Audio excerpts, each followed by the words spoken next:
রাজধানীসহ দেশের বিভিন্ন শহরের পেট্রোল পাম্পগুলোর এমন দৃশ্য এখন প্রতিদিনকার।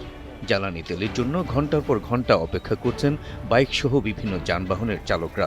মধ্যপ্রাচ্য পরিস্থিতির কারণে তেলের সংকট হতে পারে কিংবা দাম বেড়ে যেতে পারে এমন শঙ্কায় গ্রাহকদের এমন উপচে পড়া ভিড়। আর বাড়তি চাপ সামাল দিতে সঙ্গত কারণেই হিমশিম খাচ্ছেন পাম্প মালিকরা। বিভিন্ন স্থানে তেল না পাওয়ার অভিযোগ গ্রাহকদের। প্রতিদিন এই যে 20 কিলো 30 কিলো 40 কিলো করে আসি তেল নেওয়া লাগছে, এটা তো ঘাটতি আরো বেশি হয়ে যাচ্ছে। একবারে 500 টাকার করে তেল দিলে অন্তত এক সপ্তাহ তেল দেওয়া লাগে না।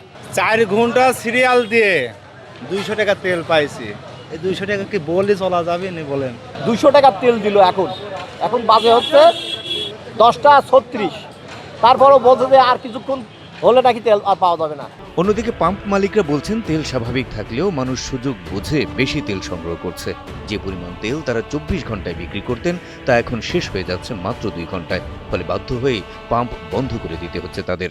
তেল আর নাই, কি করে বলবো? আমরা প্রতিদিন তেল দিচ্ছি, সকাল 8:30 থেকে 6টা পর্যন্ত তেল দিচ্ছি আমরা, একটা না নাই তো। ও নিয়ে যায়, ওরা কী করে জানেন? ওইটা নিয়ে যায় আনলোড করি, আবার ঘুরে আসি নিয়ে আবার ভাবে বিক্রি স্মাগলিং করছে। 200-র বেশি সার্ভিস ও ফিচারে লেনদেনের সব বিকাশ অ্যাপে সম্ভব। তবে শুরু থেকেই সরকার বলে আসছে তেলের কোনো ধরনের সংকট নেই। পুরো এপ্রিল মাসের চাহিদা পূরণেও সরকার সক্ষম। শুধু তাই নয়, পরিস্থিতি বিবেচনায় নিয়ে আগামী 3 মাস বা 90 দিনের জ্বালানি আমদানির ব্যবস্থা করছে সরকার। তবে হঠাৎ করে তেলের চাহিদা বেড়ে যাওয়ার মধ্যে দুর্নীতি রয়েছে, কালোবাজারি রয়েছে বলে মন্তব্য বিদ্যুৎ ও জ্বালানি মন্ত্রীর। না, তেলের তো আমাদের সমস্যা নেই, আমি তো বারে বলছি। এখন সমস্যা হচ্ছে কোন জায়গায়, যে পেট্রোল পাম্পে দিনে 1 লরি তেল লাগতো, এখন হঠাৎ করে এই যুদ্ধের কারণে মানুষ সব তেল সংগ্রহ করা শুরু করেছে। দুর্নীতি আছে এবং সেটা ব্ল্যাক মার্কেটিং হচ্ছে। সেটা অলরেডি সিরাজগঞ্জে ধরা পড়ছে 2টা এবং সারা দেশেই ধরা পড়ছে।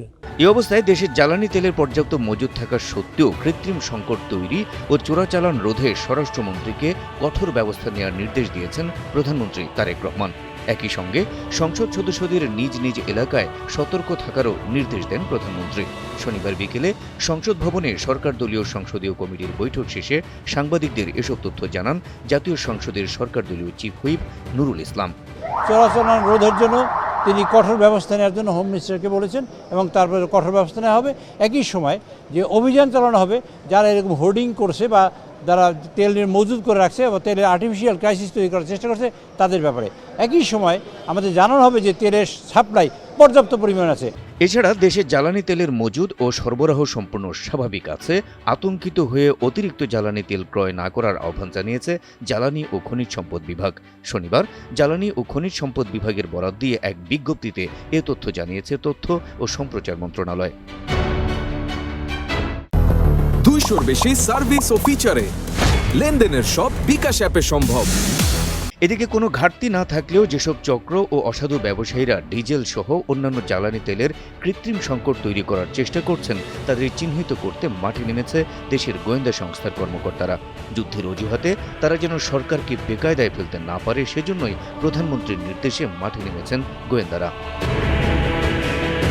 সচেতন মহল বলছেন, আপাতত তেলের কোনো সংকট না থাকলেও অতি উৎসাহীরা যেভাবে তেলের পাম্পে হামলে পড়ছেন আর অতিরিক্ত তেল সংগ্রহ করছেন তাতে অচিরেই তেলের কৃত্রিম সংকট তৈরি হতে পারে। বিষয়টি মাথায় রেখে সবাই তেল সংগ্রহ ও ব্যবহারে সাশ্রয়ী হবেন, এমনটাই আহ্বান সরকার সহ সংশ্লিষ্টদের।